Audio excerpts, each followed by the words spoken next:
Warning, this podcast contains themes of extreme violence and murder. Subject matter may be offensive to some listeners. Discretion advised. John Emil List will be eternally synonymous with concepts of selfishness, horror, and evil. He is a man who could coldly, calculatingly, and cunningly conceive and carry out a cowardly plan to assassinate each of his 3 children.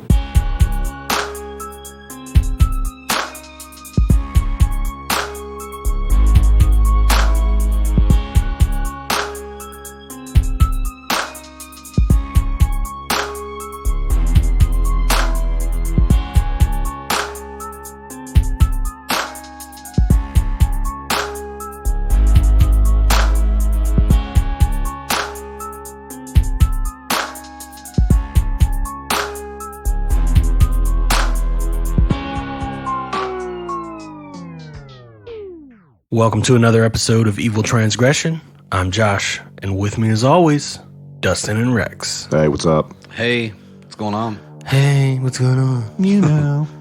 I need you to be more enthusiastic. Hello, how are you? Hello, mate. Better. It's better.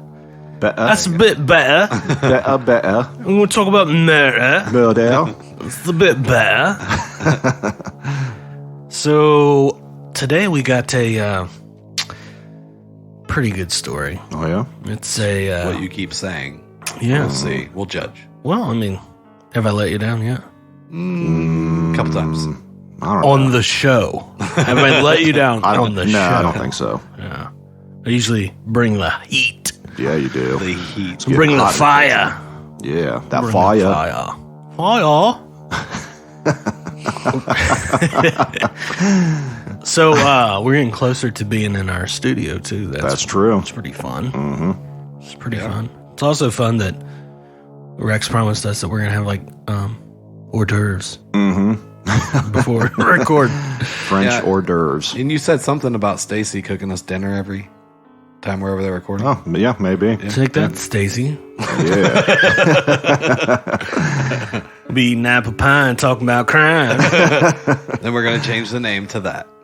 Apple pie and crime. Apple pie and Hey, crime. congratulations, you just named the next podcast that comes out. Tries to steal our listeners. Apple pie and true crime. That's it. Pie and crime in Georgia. That'd be peach pie, buddy. But It was a good attempt. I mean, it's Southern. yeah. Yeah, you know. Do you know the Georgia peach? The Georgia peach. She's a Georgia peach. That was like a country British accent. Oh, enough with the nonsense. Nonsense is over. Let's discuss Mr. John Emil List. Okay. It's a pretty good story. You'll like the way he's caught too. So Even better. Good. buckle up, evil mob, as we discuss John Emil List. John Emil List was born in Bay City, Michigan on September 17th, 1925. List was the only child of German-American parents John Frederick List and Alma Barbara Florence List. That's a name right there. A long name. We're in 1925 with German-American parents. I have a question. What? Did they have cars in 1925? If they had them in the 20s, they had them in 25. Like his father, List was a devout Lutheran and a Sunday school teacher. In 1943, he enlisted in the United States Army and served in the infantry as a laboratory technician during World War II. After his discharge in 1946, List enrolled at the University of Michigan in Ann Arbor, where he earned a bachelor's degree in business administration and a master's degree in accounting. Boo. Michigan. Yeah, that was his first mistake. Going to Ann Arbor. That'll learn you. I can already tell this story is going to be awful. List was also commissioned a second lieutenant through ROTC. In November 1950, as the Korean War escalated, List was recalled to active military service. At Fort Eustis, Virginia, he met Helen Morris Taylor, the widow of an infantry officer killed in action in Korea, who lived nearby with her daughter, Brenda. List and Helen married on December 1st, 1951, in Baltimore, Maryland, and the family moved to Northern California. So he's already all over the map. Yeah.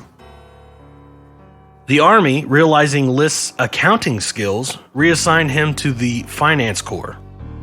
I didn't know that was actually an area in the military, but Yeah, me neither. apparently it is. Like, Sounds pretty hey, you're easy. good with numbers, not so much with guns. So we're going to arm you with a calculator. After his second tour in 1952, List worked for an accounting firm in Detroit and then as an audit supervisor at a paper company in Kalamazoo, where his 3 children were born. So again, he's all over the map. I mean, well, let's see here. Virginia, Baltimore, Maryland, California, Detroit, Kalamazoo. He's a traveling man. Yeah, He's a rambling man. By 1959, List was a general supervisor of the company's accounting department. But his wife, Helen, who was an alcoholic, had become pretty unstable. Get it together, Helen. Uh-oh. Yeah. Helen's liking the booze. In 1960, Helen's daughter, Brenda, married and left the household. List moved with the remainder of his family to, once again, Rochester, New York, to take a job with Xerox. So he's had some pretty decent jobs. Yeah. Some well-known jobs because, again, we're talking 60s. Right. Xerox is, I don't know how big they were in the 60s, but I imagine they were doing well. If I'm sure. I mean, they're still big today. Yeah. Right. There at Xerox, he eventually became director of accounting services. In 1965, List accepted a position as vice president and comptroller at a bank in Jersey City, New Jersey, and moved with his wife, children, and mother into Breeze Knoll, a 19-room Victorian mansion at 431 Hillside Avenue in Westfield. Yeah, he obviously was doing good. 19 rooms. 19-room Wow. Victorian mansion. Again, we're in the 60s. That's a monster of a house. Oh, yeah. And this place is laid out. I mean, the house, however, was also something they couldn't really afford. I mean, yeah, he's making money, but is he making Victorian mansion 19-room Right. money? The family had bought the house for around $50,000 in 1965. It meant living above their means, and List eventually had to take out a second mortgage. Like, today we're like, $50,000 for a mansion? Sign me up. Yeah, no doubt. That's like $800,000 today. Probably more than that. You know what? Yeah. That's right. Yeah. What I just said. Okay. You Googled it? I Googled it. Nice. Nice. Yeah. Still, 800. Hey, if you think about it, $800,000 for a 19-room house, it's a steal. Yeah. Depends on the area. Well, I mean, I can buy a 19-room house in the ghetto and might be like 12 grand, you know? I think you should do it. Yeah. Give it a shot. By 1971, List seemed destined for total financial collapse and didn't want his family and kids to bear the shame of going on public assistance. Now, there's more going on here than what we know, but we'll get to that later. Well, it was obvious. I mean, they were doing good until he decided to get that 19-room house. Yeah, I mean, he was cruising around job to job, but they were all decent jobs. Right. He just bit off a little more than he could chew, apparently. On November 9th, 1971, List methodically murdered his entire immediate family using What? his own 9mm Steer 1912 semi-automatic handgun and his father's Colt .22 caliber revolver. Wow. Well, that took a quick turn. He said, "We ain't going on welfare. I'm gonna kill y'all." Jeez. While his children were at school, he shot his 46-year-old wife Helen in the back of the head, then his 84-year-old mother Alma above the left eye. As his daughter Patricia, 16, and younger son Frederick, who was 13, arrived home from school, List shot each of them in the back of the head. Jeez. Wow. Yeah, he's going to keep making some pretty sick choices here. After making himself lunch, So you killed So 4 people. Yeah, takes a break to eat. Yeah.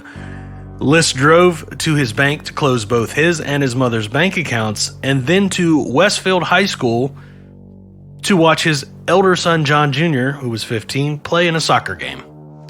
You sick son of a bitch. Yeah. So he just murdered 4 people, ate lunch, went to the bank. Now he's watching his son play soccer. Yeah. This dude. Hey, but he already knows what's coming. He already knows what's coming. Mm-hmm. After driving John Jr. home, List shot him repeatedly because evidence later showed his son had tried to defend himself. List put the bodies of his wife and children on sleeping bags in the mansion's ballroom. He left his mother's body in her apartment in the attic. Yes, this place had an apartment in the attic. That's crazy.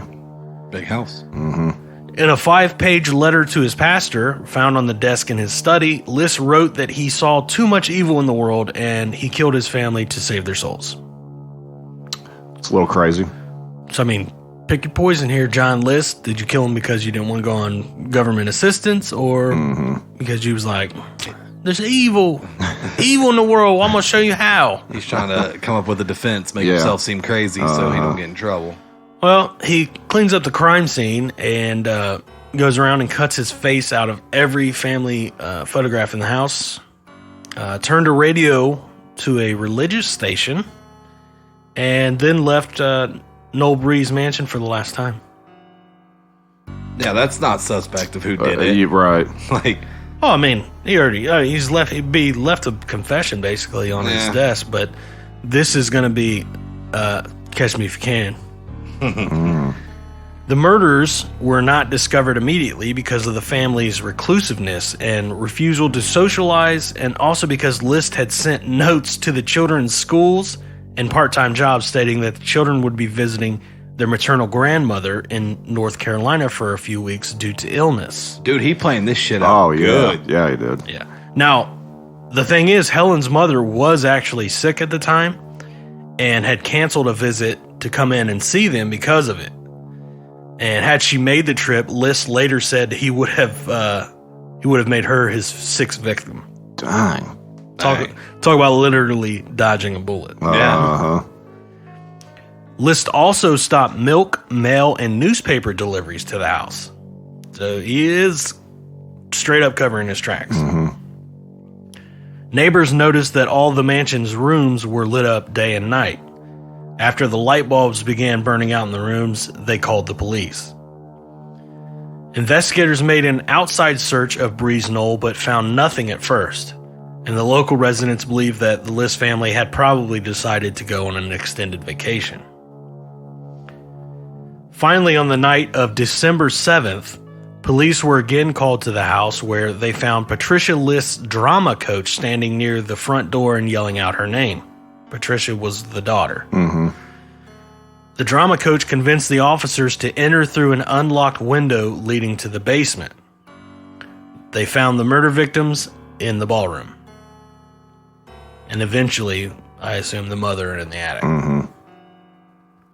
Westfield, where no violent crimes had been committed since 1963, received national attention as the site of the most notorious crime in New Jersey since the kidnapping and murder of the Lindbergh baby in 1932, which had taken place in Hopewell, New Jersey, which is only 37 miles away. Lindbergh. Yeah, I mean, that's a big name crime there. Big. A nationwide manhunt was launched for John Emil List. Police investigated hundreds of leads without success. Again, remember, all reliable photographs of List had been destroyed by John List before he had left the house. Remember cutting faces out? Oh, yeah. So they had no way of knowing what he looked like? Right. It's early 60s. Dude, this dude had to have planned this out for a long time. Like, who would think to do that? John List. I mean, he clearly had to have been an intelligent dude. Yeah. Yep. The family car was found parked at John F. Kennedy Airport in New York City, but there was no evidence that he had boarded a flight. That's a pretty big airport. I've been there. Oh, have you? Yeah. I mean, it's no LAX, but it's close. LAX. It's good size. It's pretty big. So's O'Hara. You been there? Never been to O'Hara. It's huge. Where is O'Hara? Chicago. Oh. I've been to the one in Georgia. That's a big one. I haven't been there. Dallas-Fort Worth is another. Oh, that's a big one. That's Yep. a big one. I don't know why we're talking about that. We're just talking about airports. John List's mother, Alma's body was flown to Frankenmuth, Michigan, and buried at the St. Lawrence Lutheran Cemetery. Helen and her 3 children were buried at Fairview Cemetery in Westfield. Breeze Knoll remained empty until it was destroyed by arson in August 1972, 9 months after the murders, a crime that remains officially unsolved. It was rumored that a satanic cult was responsible for that fire. Destroyed along with the home was the ballroom's stained glass skylight, rumored to be a signed Tiffany original worth at least $100,000 at the time. A new house was eventually built on the site in 1974. That area still is known as like where the Boogeyman lives. Dang.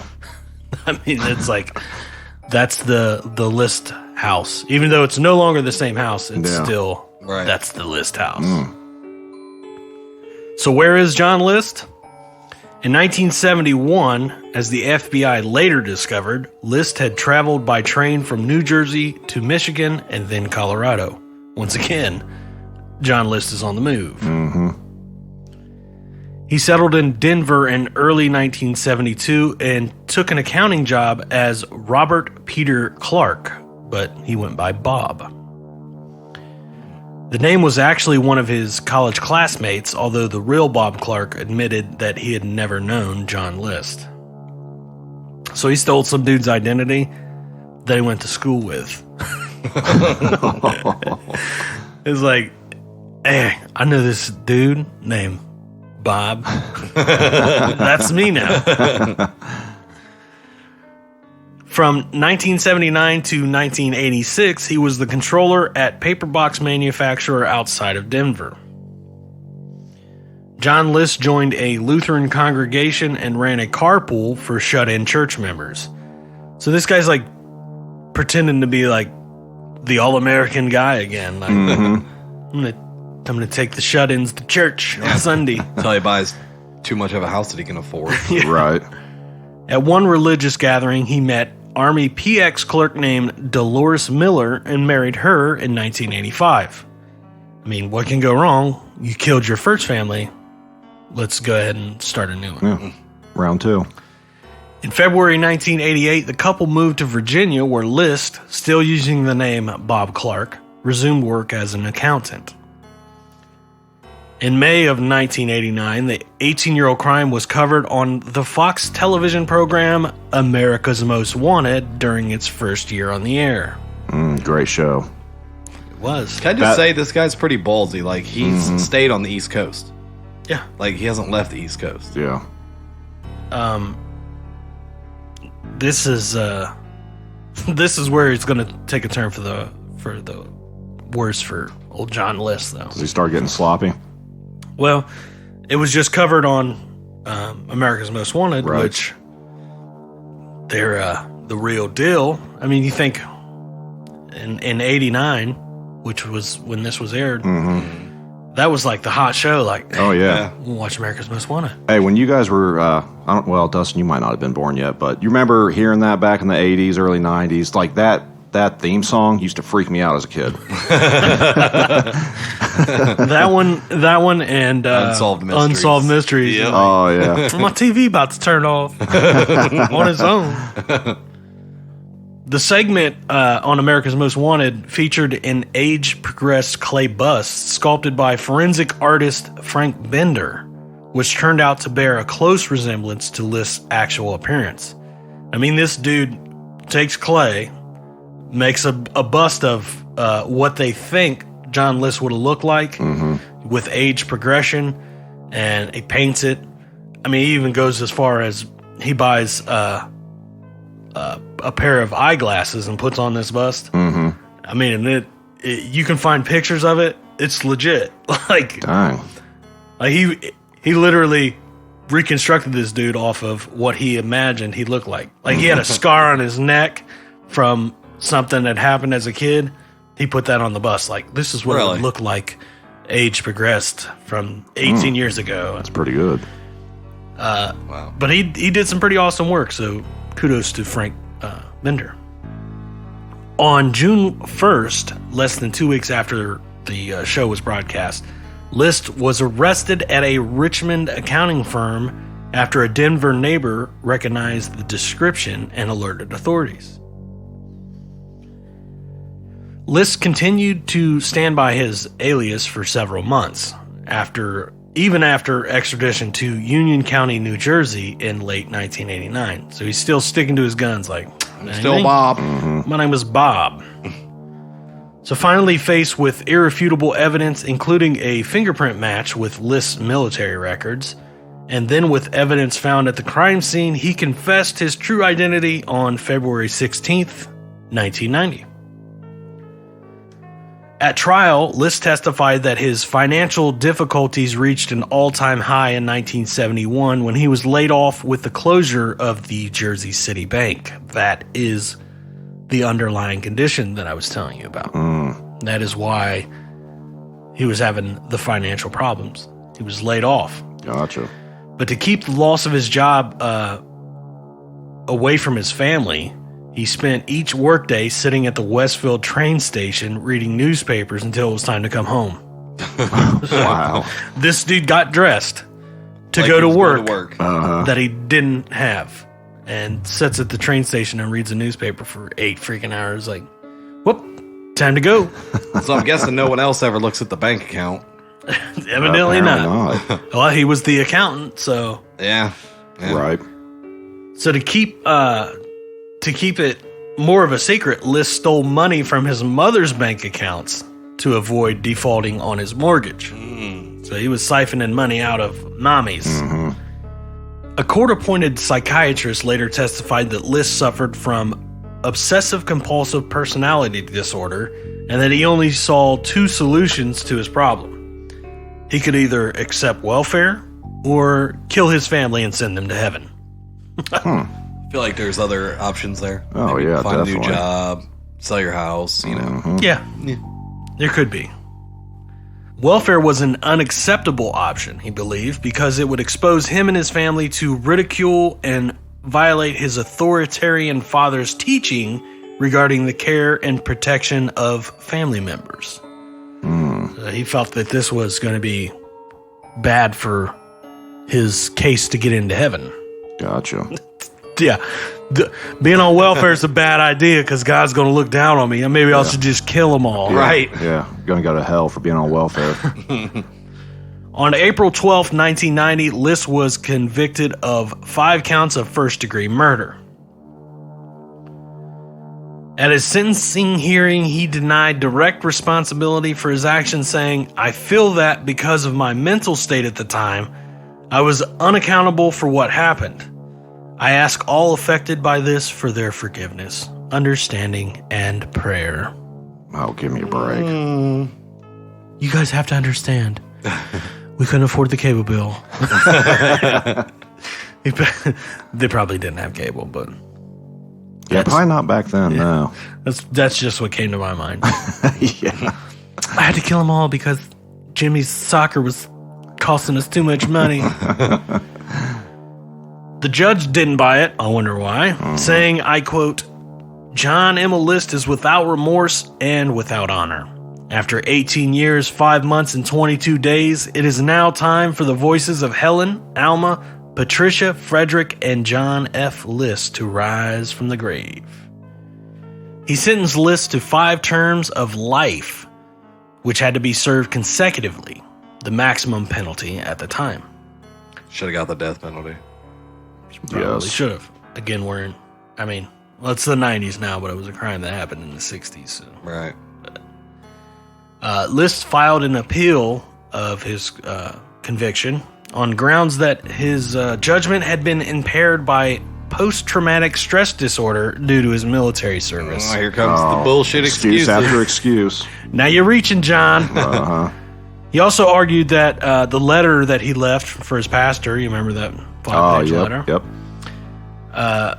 Which was essentially the confession, was a confidential communication to his pastor, and therefore it should have been inadmissible as evidence in court. No, it Oh, shouldn't have. man. He is reaching. The federal appeals court said nope and rejected both of those. Good.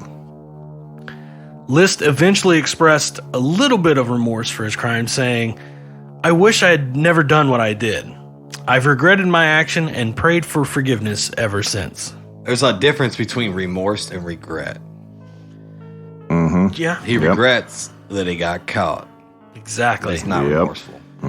Exactly. He did an interview with Connie Chung in 2002 where she asked him, well, why didn't you just, basically take your own life?